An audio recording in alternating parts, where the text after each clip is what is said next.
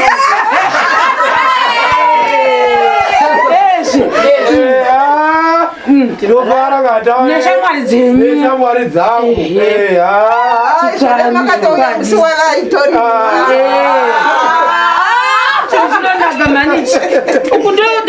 chaiko tine department rakadai kuti pano aiwa tavera zinamboiti saka ndinoona zvezvimwe izvi navo anenge achizasvikumushamusha saka ndo department remasvingo tinomanya nesandiline iri vomwana shamwari dzavo vachifarira kazhinji ndo zvinoitika saka thingi ndandichiranguradzai izvozvo tirimo kichiratari yatinotenda kunorya chirungu rice and eggs tinozvitenda zikamboiti apa ndichadangu mashoko ekupesa mungangoti chii pamusoro pechikari chedu chakapera zuro zokwadi ndo motinobikira zvinonaka rovira rozodirwa todana hama tomwa hino munombodana kuti ngomeri kana riri rengome munodana sechimbotipaiseii